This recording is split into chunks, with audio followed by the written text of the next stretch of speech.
Hello and welcome to Mythical Meeples. Today we'll be taking a look at the past with Echoes of Doom, a box featuring Sylvaneth versus the Skaven for Warhammer Age of Sigmar. So what do we get in this box? Well, let's take a look. So within this box we get 42 miniatures. You get the Lady of Vines, 5 Gossamid Archers, 3 Kurnoth Hunters and 1 Spirit of Durthu. You also get for the Skaven 1 Deathmaster, 10 Stormvermin, 20 Clanrats and a Grey Seer on Screaming Bell. For the 2 characters in this box set, the Lady of Vines and Deathmaster, I believe this was their first release as miniatures and this is the first way you could get them. So when the verminous Skaven made a daring raid on the innocent Sylvaneth enclave of Neos, Grey Seer Skritat's successful theft of priceless soul pods sets in motion a devastating counterstrike. For the Lady of Vines and her hand-picked Sylvaneth warriors have a thirst for vengeance that can only be quenched by a lake of spilt Skaven blood. So in this box you will find all the Citadel miniatures you need to play out a war of assassination between the arboreal Sylvaneth and their cunning Skaven foes. Alongside these 2 armies is included a book of detailed background information that follows the course of the conflict between these 2 forces, as well as war scrolls and battle plans that allow you to recreate these historic events in your games of Warhammer Age of Sigmar. Now with the release of 4th edition, most of these rules will no longer be relevant, but the background and information in the book could still be of interest. Additionally, it's nice to see all of these miniatures in one place, and that's what I'll be focusing on today. So without further ado, let's look inside the box. So inside the box, you can see we're greeted by a host of sprues. You can see you've got the archers here, just from the wings. You've got the Lady of Vines. You've got the Skaven Deathmaster. The Kurnoth Hunters over here.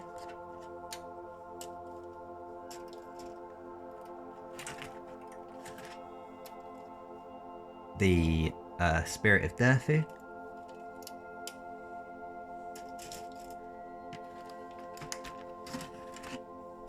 You've got the Clanrats here, and then you've got the Stormvermin here, as well as at the very bottom you've got the Screaming Bell.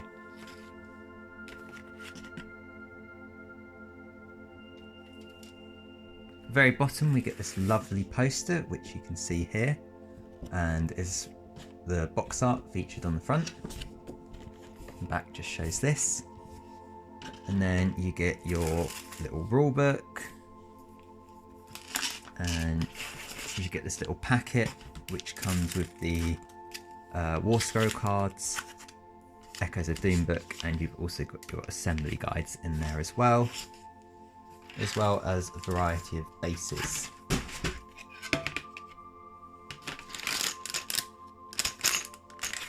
So I'm not going to look at them too much, but here's the little book that you get. So it's got a lot of background information on it, and you've also got rules at the back. You've got tokens here as well as a mini ruler, so these just help you keep track of command points, objective markers and special rules that might affect your army. And here you've got your War Scroll cards for Echoes of Doom. We've also got as well the instruction booklet, which I will go through piece by piece and look at the units as we go.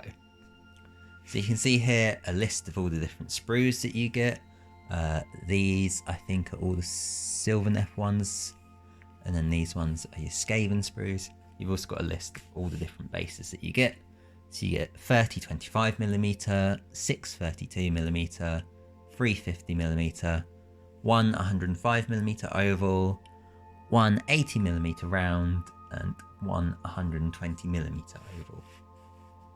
So let's have a look at the instructions for the Lady of Vines now. So looking at the instructions, you build up the body and the legs first, following up with the arms, which you can see here, and her cloak. Once that's done, you then want to start building up the head and all of the vines, which you can see here. Once the vine's built up, you then attach them to the model like so, and you end up with your finished Lady of Vines. Despite how complex she looks to build, she's actually only got about 20 pieces, so she's probably not going to be as difficult as she looks. So here we can see the sprue, and it's quite easy to make out all of the individual pieces. You've obviously got the spear here, her cloak of leaves, you've got the various vines over here. She's incredibly detailed. I mean, all you have to do is just look at that cloak and the amount of detail on each of the leaves. So it's perfect for painters and also for those who just like to use washes, as there's plenty of places for the washes or contrast paints to flow. Again, you can see all of the various leaves on the vines as well.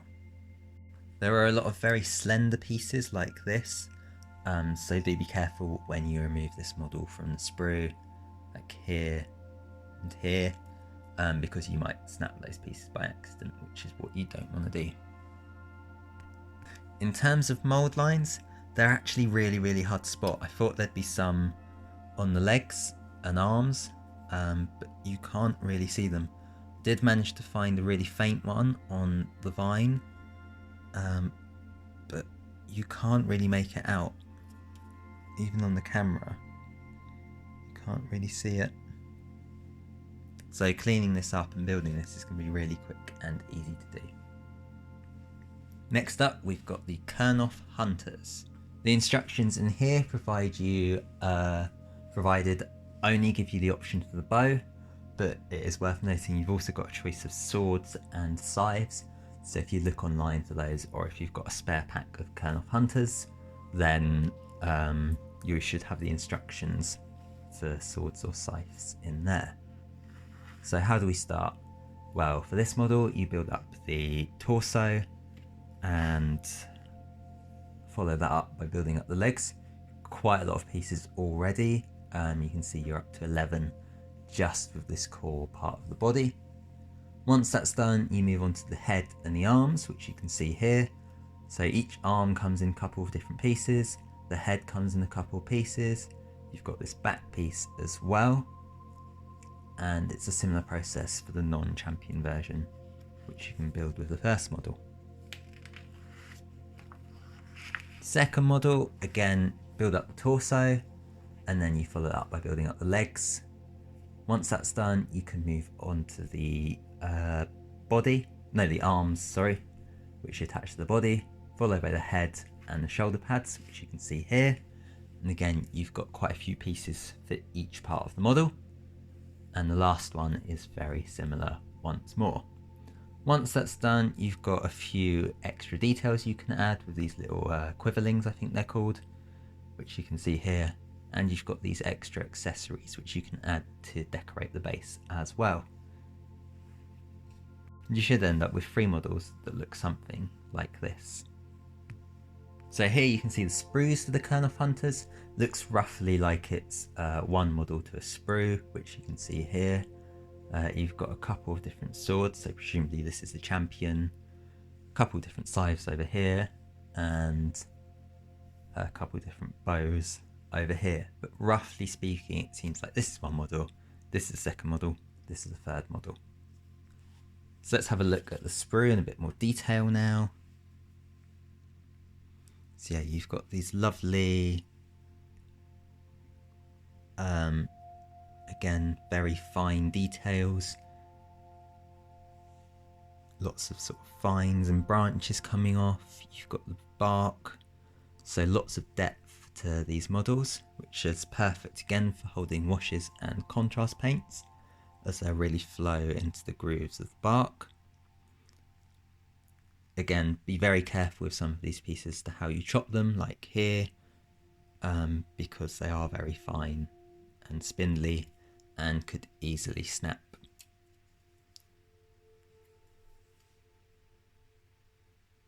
You can see your little extra details here as well. So yeah, these are gorgeous looking models. I really need to get down to building these. So It's the last part of the sprue, and it's very similar to the other pieces. Again, you can make out the individual parts of the model, such as the weapons, and then you've got all the smaller pieces as well, which make up part of the arms and heads and legs.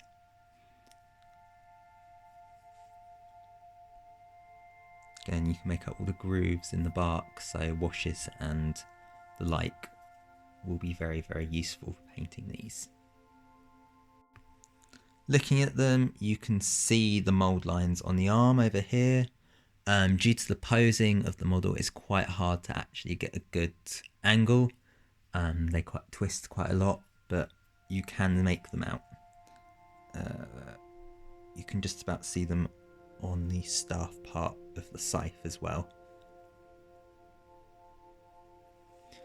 But they're not too bad, so should be quite easy to remove. You have got a lot of smaller parts, so building these may take you a while, however. Next up, you've got the Gossamid Archers. I really like these models. I love how you've got sort of flying tree spirits, which swoop down and shoot at their enemies. It's a really unique look.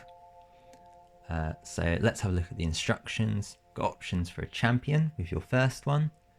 And you can see here, you start by building up the body and the arms and legs. Once that's done, you've got the heads and accessories. And then you do your arrow for this one. And you can see here you've got several different accessories to choose from just to add a little bit of detail. Next model is very similar. You can see that here. Body, legs and arms, followed by your head and accessories. And the others follow similar principles. You can see you've got the accessories here and here. Once that's done, you move on to the wings. So you can see you've got 5 sets of wings here. One comes in one piece, the rest all come in 2 separate pieces. So building the wings is quite straightforward. Once that's done, you attach them to your models however you see fit. And then you end up with 5 models that look something like this. So you can see the sprue here, you can tell it already, it's a lot smaller than the Kurnoth Hunters. You can make out quite easily which piece is which. You've got all the wings here. Down the bottom here, you've got all of the different body parts as well as at the other end. So you've got some really lovely details going on. You can see all of the grooves once more in the wood. So like the other Sylvaneth, they'll be great for holding washes, although the wings are a bit flatter, so you might have to do some more traditional layering techniques on them.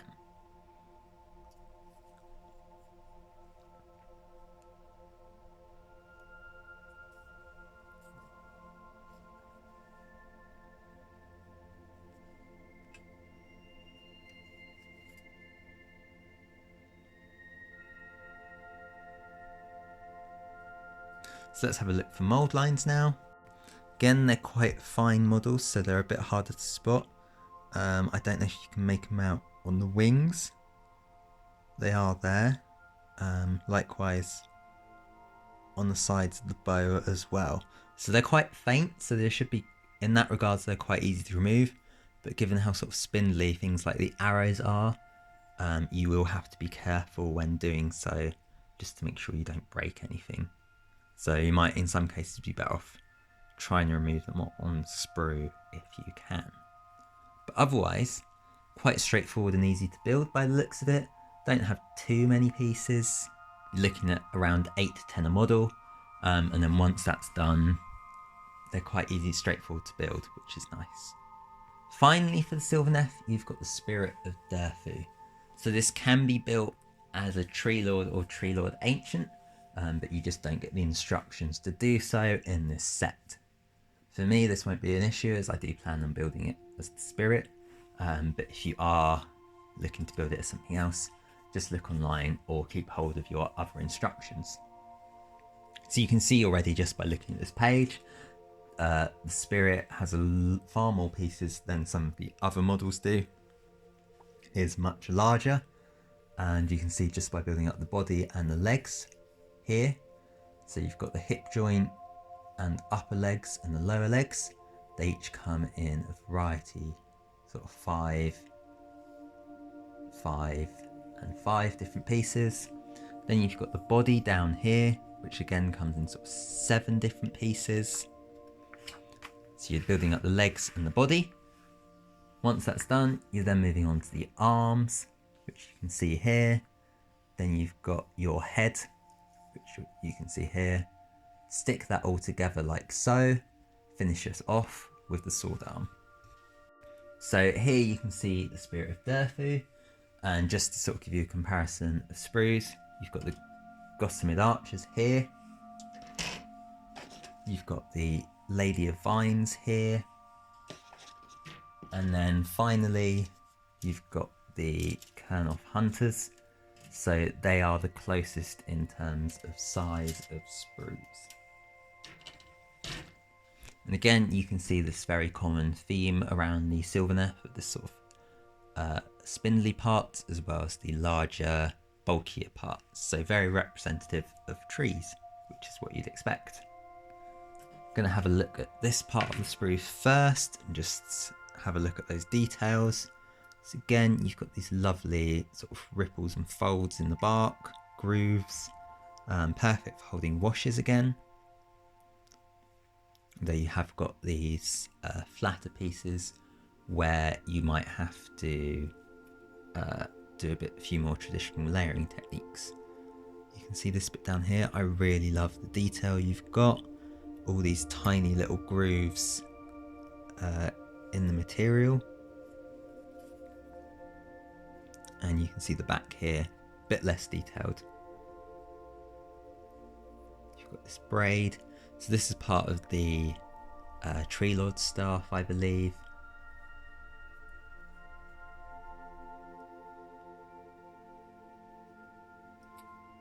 And let's look at the other sprue now. So here you can see the Spirit Sword. You've got the leaves down the bottom here. You've got the head over here. This lovely sort of glowing part of it.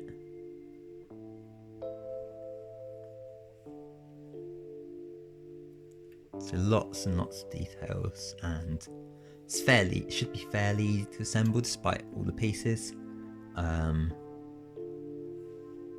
as you're essentially doing a bunch of sub-assemblies. So let's have a look for mould lines now. So in terms of mould lines, they are present. They're quite faint, and they're actually really hard to spot, especially on the camera, because of how the sprue is designed. So you can see here it kind of goes like curves round, and it's quite hard to get a good angle on any of the mould lines. But cleaning it up overall shouldn't be too difficult. They're quite faint. Obviously you've just got to be careful on sort of thinner pieces like this and this. So now we've finished with the Sylvaneth, it's time to look at the Skaven, starting with the Deathmaster. So the Deathmaster you can see here, you've not got too many pieces to build, it's about 10 of them. So you're building up the base, followed by the body, as you can see here. Once that's done, you've got the head and arms to assemble. So your head's actually probably got the most complicated part of this model, coming in 3 separate pieces. Once that's all done, you stick it to the base and you end up with your Deathmaster. So this is your Deathmaster sprue. This is actually a really, really small sprue. We'll compare it to the archers we saw earlier. So those are your 5 Gossamid Archers. And on top, in this tiny little corner, that's your Deathmaster. So quite a traditional in terms of characters sprues. But really, building this is going to take you absolutely no time at all.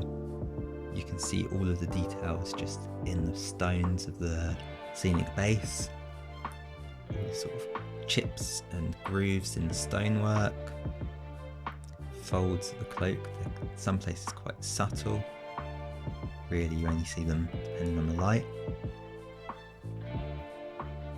Here you can see sort of the other side, which is mainly the inside. Yeah, you can just see the detailing on the tail. It's a really nice looking model. Mould lines, if we look at the arm over here,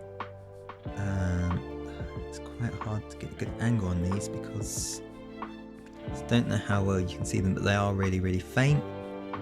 Possibly if we look at the leg of the Skaven, we might be a little bit better off. You can maybe just about make them out on the leg, but they are really faint and should be quite quick and easy to remove.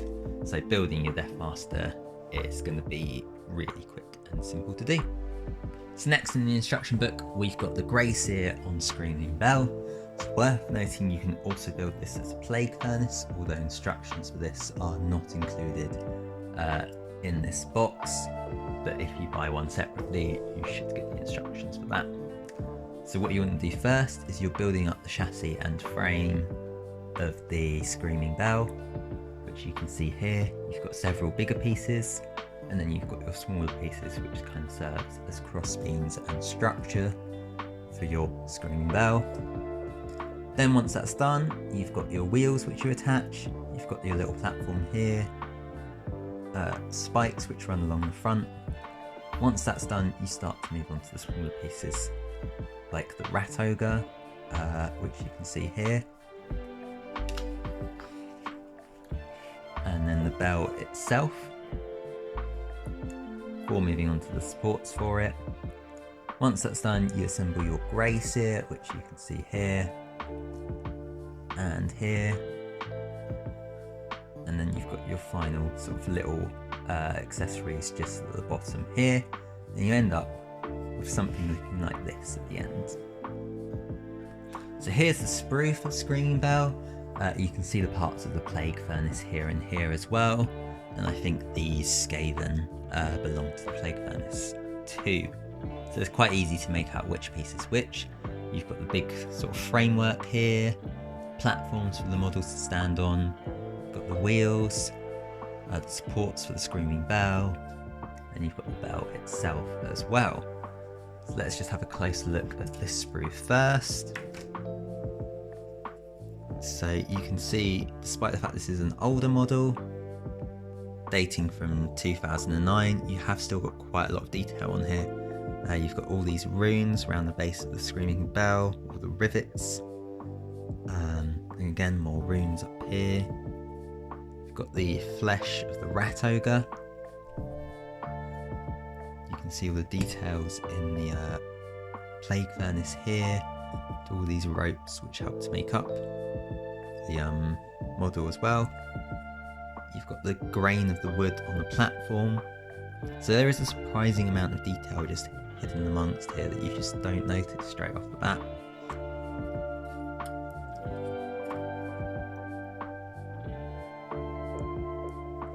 Let's have a look at the other sprue now. So again, you can see you've got the grain of the wood on the wheels, all the folds in the robes of the Skaven. Again, the grooves of the wood on the framework. So you've got a lot of detail packed into this model, and obviously all of these grooves will help if you want to paint your models using washes or contrast paints. Just gives you a bit more depth and contrast instead of lots of flat surfaces. Even the insides of the framework have got that same wood grain effect as well. Really nice looking model. We're just going to have a quick look at the mould lines, which you can see almost straight off the bat, really visibly on the wheels. Some of the pieces, they're less obvious just because of how the sprue is designed, but you can see them sort of on the framework underneath here. So you will have quite a lot to remove when you are building your Screaming Bell or Plague Furnace. But considering the size of this kit, it shouldn't be too much hassle, and actually looking at it, it's going to be a relatively simple build for a larger model. So next up, we've got the Stormvermin. So looking at these models, they do seem a lot simpler, especially compared to Sylvaneth. You've not got too many parts, so you can see they all follow a very similar process. Stick your two body halves together, which you then attach to your base. Once that's done, you're generally looking at adding your head and then adding your arms. So you've got the options of a champion, which you can see here, a musician, which you can see here, and a standard bearer, which you see here. Alternatively, you can go for the spears, and you've got a choice of holding them in both arms or holding them in one arm, and obviously you could do a mix as well. You've got a bunch of different shields which you can add, so you can really individualize each of your Stormvermin units to suit your needs. So you could have 6 holding spears in 2 hands and 4 holding them in 1 hand by the looks of it, or you could go musician, standard bearer, champion, 1 holding it in 1 hand and all the rest holding it in 2 hands, or some other combination. So here you can see the Stormvermin sprue, like the Screaming Bell. It's from 2009, so it's about 15 years old at this point, but it's quite easy to make out all your individual pieces. You've got body parts here and here, which presumably go together, bodies here which presumably go together here, and you can see your spear arms here and here, and you've got all your other arms, all your shields, so it's really nicely laid out and should be quite easy to assemble in that regards. So you have got these nice folds in the cloth, but you have got quite in some ways they are relatively flat compared to some newer models, but they do hold their own relatively well. And you've got all these sort of armoured heads, which helps them stand out a bit from your regular Skaven. You can see the shields down here. They have got that wood grain effect we saw earlier, but it is quite faint in comparison to the Screaming Bell. And then you've got things like the banner, where you've got all these lovely folds, which again, perfect for washes and contrasts, or if you're more interested in layering, it would also work for you in that regards. So in terms of mould lines, best place is kind of on the spears. They're probably about the same as the Screaming Bell, so they are present, but they are relatively faint. Given how few pieces each model has, it shouldn't take you too long to clean these up. So yeah, your assembly time and cleanup time should be quite short per model, which is great for a horde army like the Skaven. Last but not least, we've got the Skaven Clanrats, and this is what you're looking at for the instructions. So these are probably the simplest instructions that I've seen on a Warhammer model for a very long time. You've got your body, which comes in 1 piece. You've got a variety of shields to attach, a mix of circular and triangular, and then you've got options for champion, musician, and standard bearer, as you can see here. You've also got a mixture of hand weapons and spears. So each model is roughly 1, 2, 3 pieces, with your standard bearer, musician, and champion being an extra piece. So let's have a look at the sprue now, which you can see here. So this is the same size as the Stormvermin, which contain 10 models. It's only slightly bigger than the Gossamid Archers, which contained 5 models. So this is sort of very compact in comparison to newer sprues, as it were. So let's have a closer look at the sprue. I mean, you can easily see where each of the pieces are. You've got all your bodies. These look like possibly they could be the champion, musician, or standard bearer down here. You can see all of your hand weapons, all of your spears. So it's all laid out in a really easy and simple manner, all of your shields and so on. So let's have a closer look. And you can see, sort of in comparison to the Sylvaneth we saw earlier, even the Stormvermin, are a lot less detailed on the models. They're still detailed, but you can see a huge improvement over time. Like you've got the cloths, which are relatively flat. You've still got folds in them, but far fewer than some of the newer models. Even the banner is a lot flatter as well. In terms of mould lines, well, you can see it just straight off the back there on the back. They're quite obvious, but they should be relatively easy to remove. Obviously, in terms of assembly, each model only has 3 pieces, so whilst they're quite prominent on each piece, you don't have a lot of pieces to remove them from. So it's kind of a mixed bag on the mould line front. Just take one last look at the sprue. And again, you can make out that wood grain effect on some of the shields. Some of them have a sort of flatter surface. So you can see just by looking at these older models how far Games Workshop have come in terms of their miniature development. So that is it for today. I hope you enjoyed this video. I hope you found it helpful. If you did, don't forget to like, comment, subscribe. This helps me grow as a channel and be seen by more people. And it's also really good to hear your feedback as well.